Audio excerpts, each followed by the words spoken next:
एक गांव में एक साल बरसात नहीं हुई। मानो वरुण देवता रूठ गए हों। बिना बरसात के लोग तड़पने लगे। अकाल जैसी स्थिति पैदा हो गई। गांव में एक साधु महाराज थे। सभी गांव वालों को उन पर बहुत भरोसा था। बेहाल गांव वाले साधु महाराज के पास गए और कोई उपाय सुझाने की प्रार्थना करने लगे।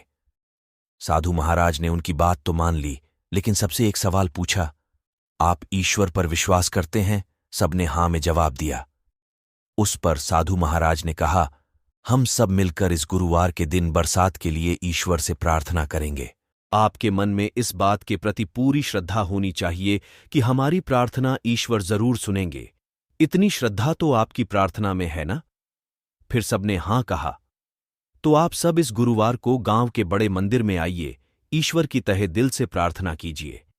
इस बात पर श्रद्धा रखिए कि आपकी प्रार्थना ईश्वर जरूर सुनेंगे।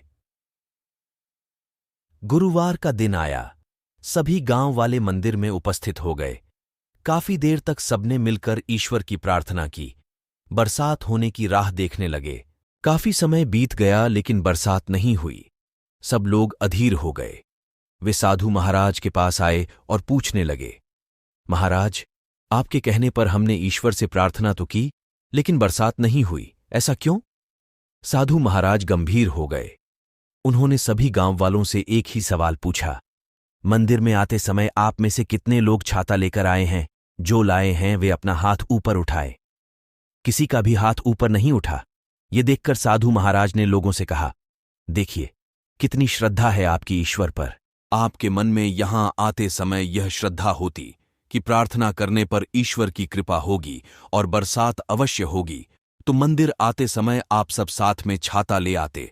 लेकिन आपकी तो ईश्वर पर ऐसी श्रद्धा थी ही नहीं, इसलिए कोई भी छाता साथ नहीं लाया।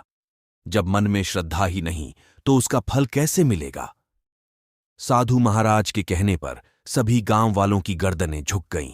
उन्हें अपनी गलती का एहसास हो गया।